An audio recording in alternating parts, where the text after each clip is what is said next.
there, thanks for joining me today. My name's Jo and I'm an independent Stampin' Up demonstrator based in the UK. Today we're going to be talking about textures. So this is the card we're going to be making here. So when I'm designing a card, we often build layers by with paper or dimensionals to lift things off the page. But sometimes it's nice to actually add texture to the pages themselves. And today I just wanted to sort of show you how we can use some different materials just to create that texture in our cards. So I've got some texture here and also the centres of my flowers, and we've built up various layers on the background to also give you that effect of sort of dimension. So whilst I've been waiting for my my next order to arrive, that I've got some lovely new goodies in, I thought it'd be nice to sort of dig out one that I haven't used in a while. So I decided to choose Daisy Lane. I'm very fond of daisies. It's I think it's a beautiful flower anyway, but it just, in crafting terms, it's a really good one to work with. It's my doodle of choice, so if I'm on the telephone or something, it is the sort of thing I would like to doodle. So we're going to be using this one here for these stems and the flower head here. To create some of the background, I've used this sort of text stamp here. You can't really sort of read what it says, if I'm honest, but it just gives that sort of texture in the background. And then for the original card, I used the greeting has actually come from Well Said. But I think this is one of those cards that actually could be used for any sort of occasion, really. So I've pulled out Timeless Tulips because I like the font of this happy birthday here. So I'm going to make this into a happy birthday card this time. So let's get creating. So the first thing I want to do is to create this sort of background here. So if I just run through some measurements with you first. So you need a card base, and I've chosen grey granite. I've just chosen grey granite because it sort of coordinated quite well with the papers themselves. So this is a standard A6 card.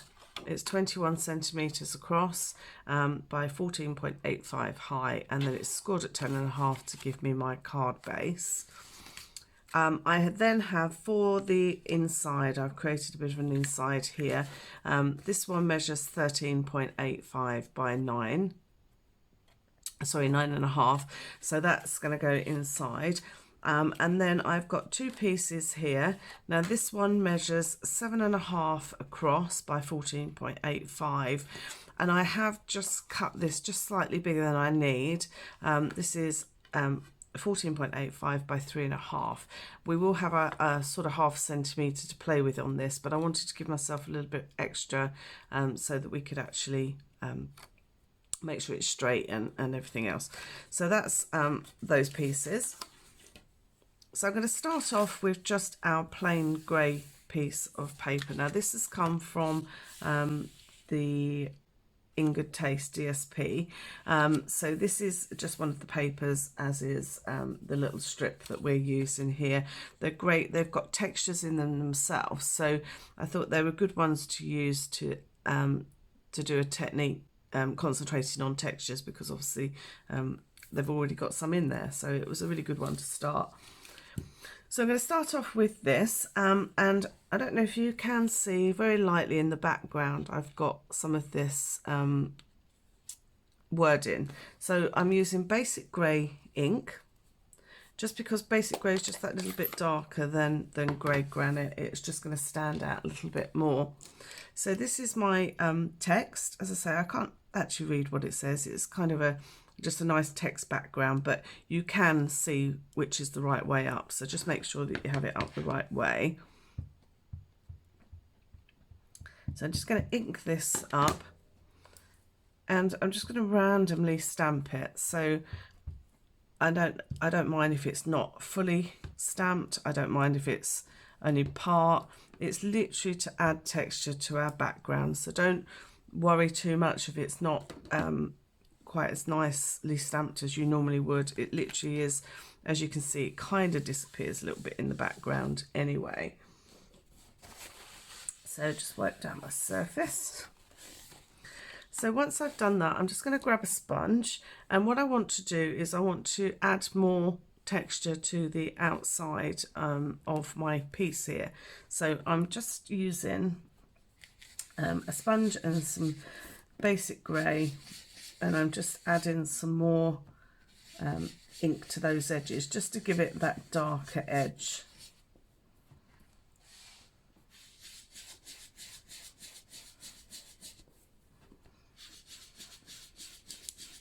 And you can do as little or as much as you like with this. It's entirely up to you. It's just to add, as I say, that texture and colours to your piece.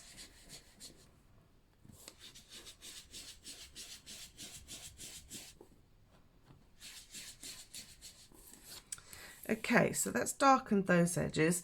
Now what I'm going to do is take one of our masks. So we have a set of 4 masks currently. They're great for creating textures and backgrounds, so you can get all sorts of different effects with them. So what I'm going to do is just place this over the top. I don't need to stick it down because, as I say, this is quite sort of vintage, sort of shabby chicy type sort of effect, so it doesn't matter if it moves slightly or whatever. If I wanted it to be more precise, then I might sort of tape it down, but I'm kind of building up colours as we go with this anyway. So it's going to be quite difficult for you to see probably, but I'll just working my way around just in certain areas, so I'm not even concentrating on whether I'm catching a bit of one of these sort of shapes. I'm just working literally around until I'm quite happy. If I lift this slightly, you can see where that ink is laying down. Okay, so once I've done that and I'm sort of happy with the depth of colour, the next thing I want to do is to actually add my texture to the background, so this part here. Now to do this, I've actually used our embossing paste. Now you may have seen me use this at Christmas to create lots of sort of Christmassy, wintry scenes, but it's good all year round, so you can use it for all sorts of things. I'm using the shimmery one because I liked the look of the sort of the blues and the greens that sort of came out in this sort of background. I really liked. So I'm just going to take some of the paste. Now I have a little tray here that I'm just going to mix this up in. Now you really don't need a great deal, so I'm just going to put a little bit into my tray. And then what I've got here is the grey granite re-inker. So I'm just going to pop just one drop to start with into my paste and just give this a really quick mix. Now depending on how well you mix it, you might get sort of white shades in it as well. I'm going to mix this through thoroughly so it's all nicely mixed. Okay. So what I'm going to do now is just to pop my mask back on. So I need to just line it up, if I can find where it lined up. There we go. And again, it doesn't have to be precise, just sort of roughly where you can see. So what I'm going to do is I'm going to pick up some of this paste, and again, I'm not worrying where it's going. I only want it to do sort of one section of it, so I'm just going to place the paste over the top, and what I'll do is wherever it sort of falls is where it will stay, so it won't be a case of filling it around and trying to sort of work out where I want it to go. It's just shabby, it's rough, it's just building texture. Okay, so as I say, you don't need a great deal of it, and you want it to go on quite thinly because this is where we start building up those textures. So I'm just going to lift that off, and I'll wash that sort of quite quickly. So what I need to do now is just to remove any sort of rough bits that are on those edges. Just clear up just slightly, just so that everything's clear. And I'm going to be using this again shortly, so I'm just going to wipe that get that, oops, out of the way. Now this does take a little time to dry off, not a huge amount, you know, it sort of, because it's quite thin, it will sort of dry within sort of 20 minutes or so, but if you can just put it to one side, that's really helpful. But the final thing that I did on this card was to create some splatters in the background. So I'm just going to move the original out of the way so I don't splatter it any further. And all I'm using is the dark basic black blender pen, and you can use this as stamping markers as well. And I'm just flicking this onto my background. Now, again, I don't know how well you'll see this on camera, but what it does is it places little black flecks over the background.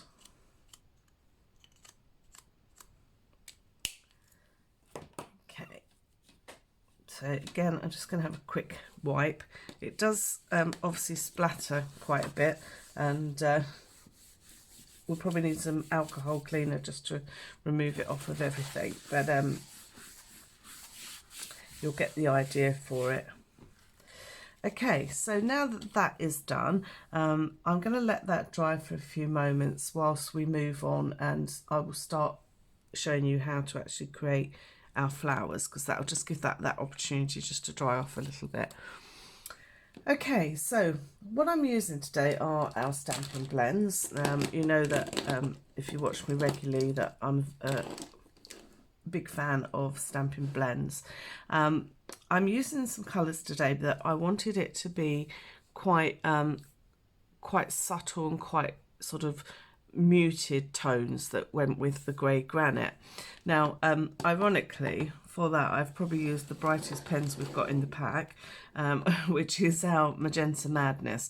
Now, I'll be honest, I'm not a huge lover of this colour. To me, just my taste, it's a little bit bright for my liking, but actually by using it onto a darker cardstock actually really mutes it down, so it becomes really tonal and really nice. So if I show you again on the actual piece here, you wouldn't know that that was Magenta Madness really, because it's been toned right down, but I think that's, you know, just the beauty of these pens, they work so well. And I've decided to use Mossy Meadow Dark and Light for my greenery. But again, I wanted it muted down. I didn't want that sort of vibrant, bright green. And these are just Daffodil Delight. I'm actually only using the dark one because we're going to put some more paste on there. And then the colour lifter, just to, I will show you, demonstrate how I did those. Okay, so what we're doing is we're actually stamping onto grey granite cardstock. So this is just a scrap that I've had left over from a project I've been working on or whatever. And we're going to be using the daisy, as I say. So again, I'm stamping in basic grey, just because it's just that little bit darker, so it's going to pick up that lovely tonal idea again. So I'm just going to stamp my leaves and then stamp my flower. And as I say, it's quite unusual to be stamping and colouring onto a darker background, but you can get some really nice sort of tonal effects by doing it, so that's the reason. Okay, so if I move those out of the way, so I'm going to start off with my stem. So as I say, I'm using dark and light Stampin Blends. Now, onto this type of cardstock, as opposed to our Whisper White, it is quite a lot more absorbent than the polished surfaces. So you will find that it will, one, it will blend a lot quicker, but two, it will bleed a lot quicker. So just bear that in mind. But what we're going to do is we're going to be cutting this out in any event. So don't worry if it goes over the edges, because actually when it's dry, you can still see the sort of grey outline. So don't worry too much. It's just a case of you know, trying not to make it bleed too much, but you can get around it, so don't worry. So as you can see, I'm just adding some dark areas, some dark to the base of my leaves, on either side, and also to one side of the stem. So it's actually really quick colouring and blending. It's not, you don't have to spend hours like you do on some of the other projects we've done. It is quite a quick process. And that is mainly because it's so absorbent, so it's just soaking that in and automatically blending all the colours together, which is lovely. Okay, so that's our stem done. So move those out of the way. Now for the flowers, as I say, we're using the brightest colours in the pack, but we're also going to be using our colour lifter just to lift some of that colour. So what I did was I started with a petal at a time, and just started with the dark and then added light onto the top. And again, don't worry if it bleeds, don't worry if you go over the edges, we're going to cut this out anyway. I'm then going to take my colour lifter, and just from the top of the tip of the actual petal, I'm just going to do some sort of stroke motions downwards towards the centre, and all that's doing, it's lifting some of that colour and just giving you that more tonal effect onto it. So again, just with the colour lifter, just pull it back in towards the centre. And notice I'm not colouring two leaves that are next to each other, or two petals, because that will encourage them to bleed even more. So I'm working on alternate petals, and then I'll come back round and I'll fill in all the other gaps.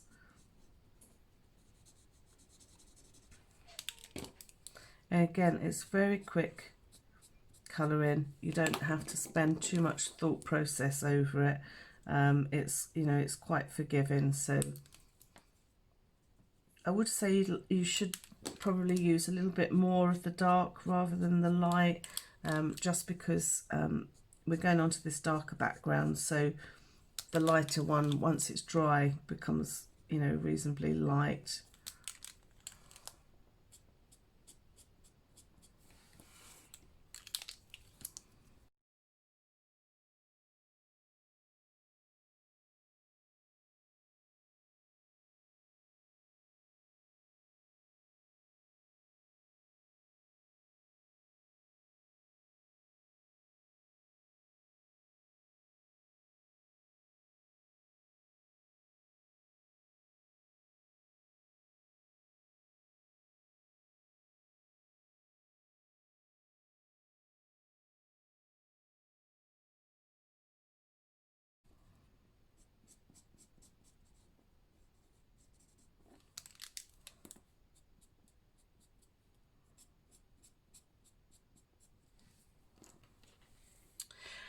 Okay, so you can see that I've now done all the petals. So I'm just using the dark in the Daffodil Delight, and I'm literally just putting a coat just over those edges.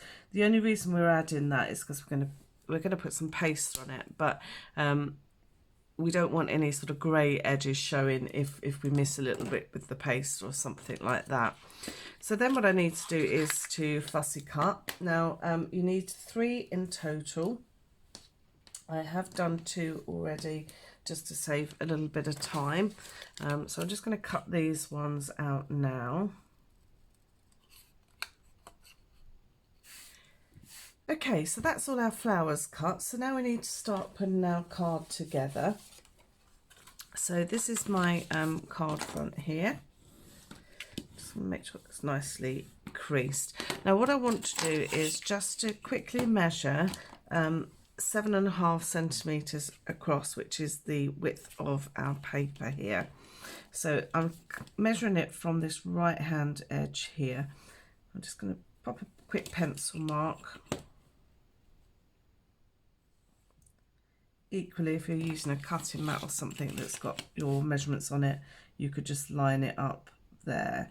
All I want this for is just to give me a straight line just to work to.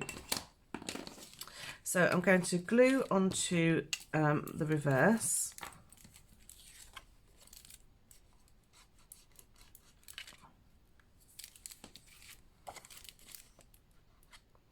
Now this is actually dry now, so just giving it that little bit of time whilst I was working on the other pieces, it's just giving it sufficient time just to dry. So I'm going to line it up on this edge here. I will need to trim that slightly in a second. Just at the top, I'm just a sort of mil or more larger, so I'm just going to chop that off.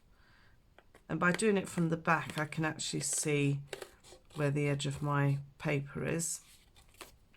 And equally, actually, I've got a little bit down here, so just remove any excess sort of bits, which is why we draw the line, because then it gives us that straight edge to work to, and then we know that everything sort of is in place. So now that I've done that, I'm going to glue this section onto here. And as I say, I already made this slightly larger so that if we had any little edges that weren't quite straight or whatever, they could also be butted up and cut off. So this time I'm adding glue to my card front, purely because my paper is slightly larger. So it means that I won't get glue all over the place, so that's the only reason. So I'm going to just literally just butt it up and pop it on. So now I can go back and I can just remove all these excess pieces. It's just better to give yourself something to have a little bit of wiggle room with, just to make sure that it's all neat and tidy.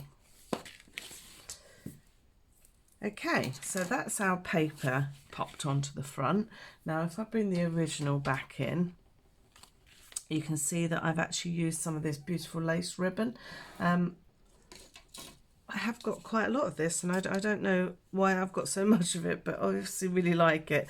So just make sure that your ribbon is nice and flat. I can see I've got a little kink in that bit. I'm going to remove that. Okay, so what you want to do is just to cut yourself a strip of ribbon that's just slightly larger than what you need. Again, just to give you that little bit of wiggle room just to play with. Now, obviously this is very delicate, so there's various ways you could stick it down. But the way I chose to do it was just to put a very thin line of glue just where the two pages meet. So where the actual decorations meet. And then I'm going to very carefully just line up that straight edge onto that glue.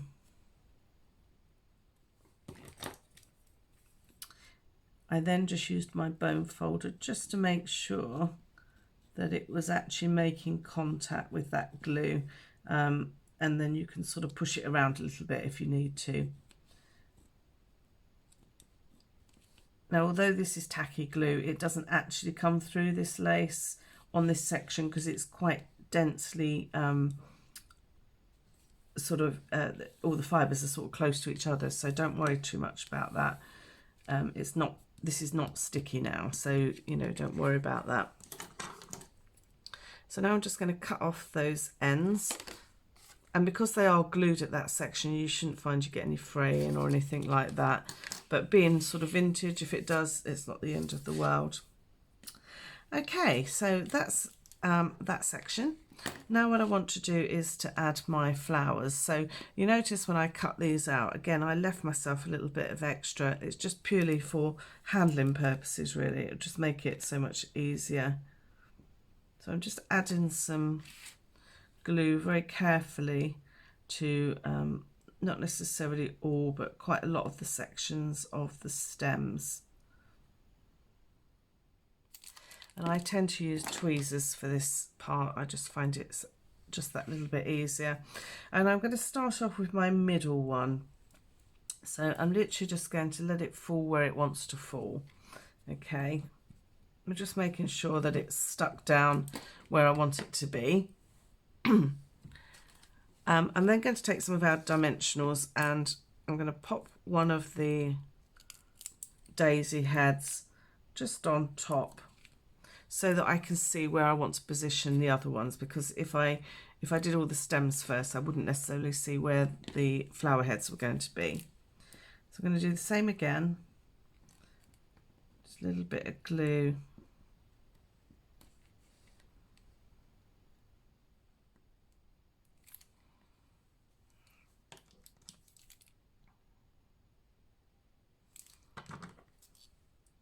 And again, tweezers. So I want my next head to sort of be over here. So I'm going to come off the page a little bit more. I will trim these ends in a little while.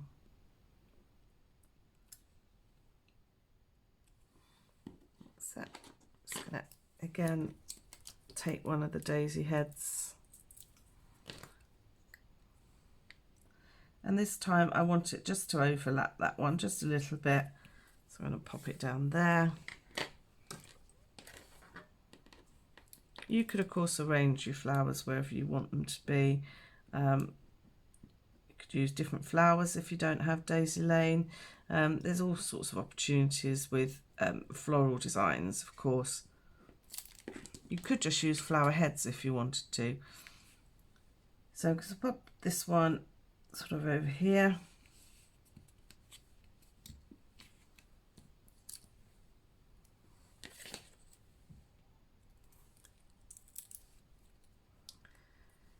And this time I sort of want it to come down a little bit. If you find that your stem is a little bit long, you can always just chop a little bit off the top.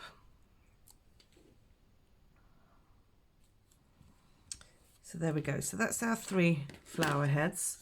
Just going to remove those stems.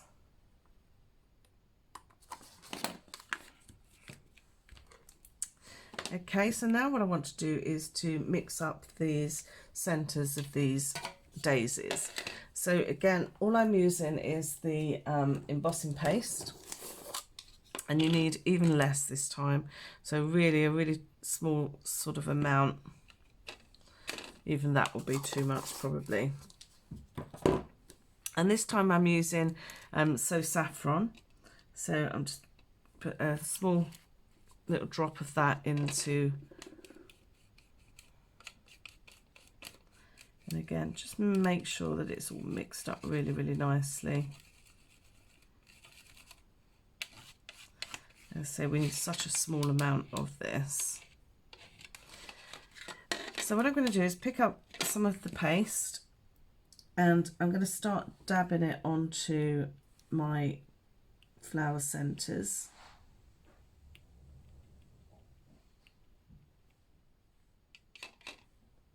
So again, it's just by tapping it, what I'm doing is I'm creating more texture, so the centres of the flowers will look a little bit bobbly really. So again, just adds that dimension, just makes it look a little bit more 3D, and it's just you know, much nicer to the eye.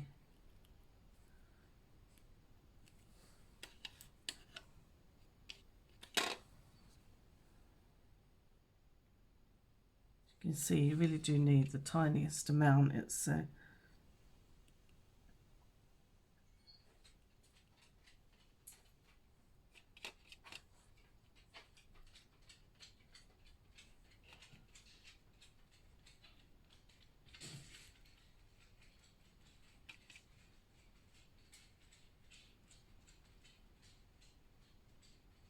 okay. So again, that won't take very long to dry. You know, sort of 15 minutes, 10-15 minutes, something like that.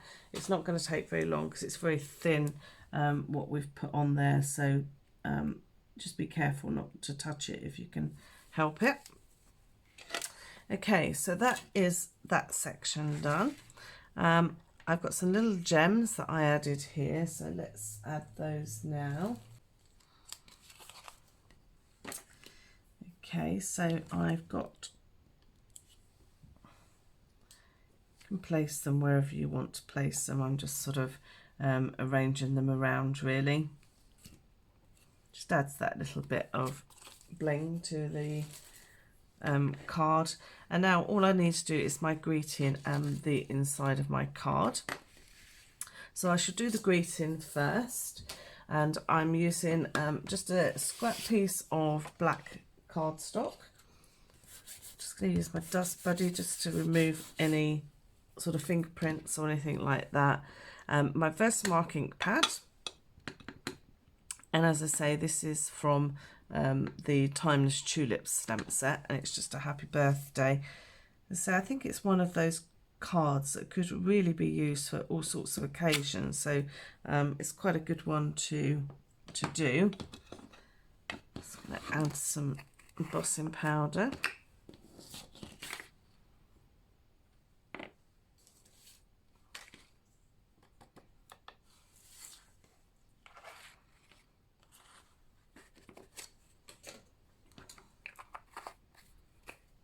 So I'm just going to heat set that now.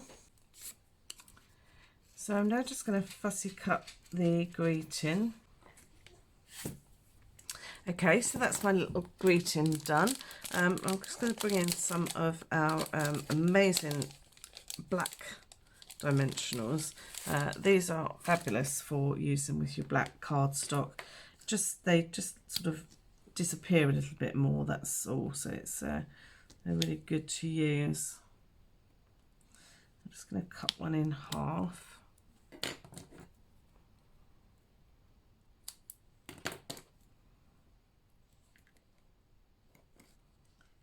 As I say, they just sort of disappear a bit because they're black.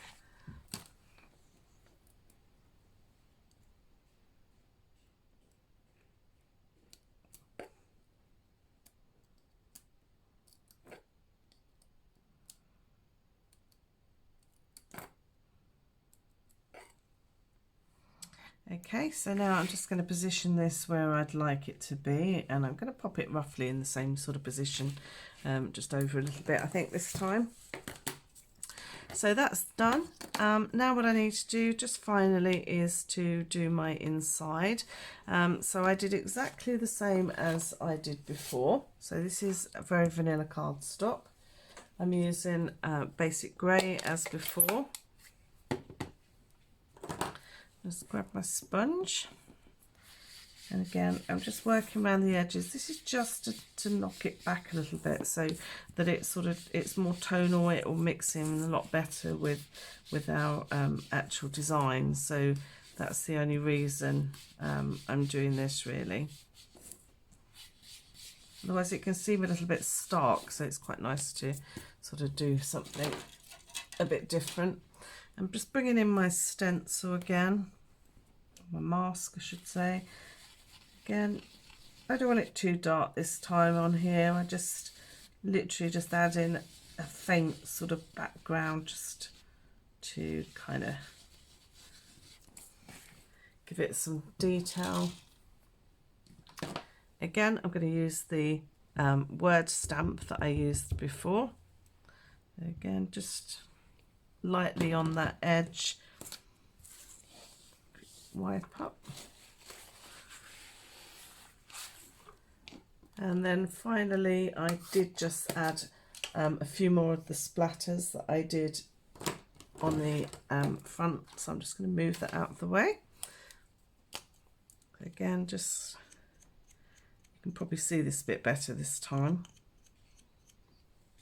Don't need many, just a few, again, just to kind of knock it back a little bit and just make it look,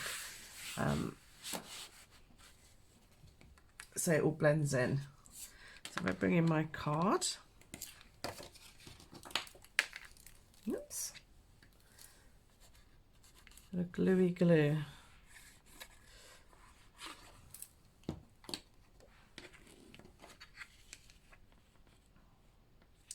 I'm going to pop this inside. Now if you wanted to, you could obviously add a greeting in this, as I've done this more of a birthday card, whereas the original one was really sort of a card that you would sort of write a nice sort of letter or message in, really. So if I bring the two in together, you can see that they're virtually identical, bar for the fact that we've got different greeting on. So I think these would be great for something like a sympathy card. They could be for an anniversary, really sort of any occasion, I think. So I hope you like that today. It just sort of shows you how you can use textures just to add a little bit more interest within the actual card you're making, and I hope you'll give it a go. So thanks for watching, and I will see you next week. Take care. Bye.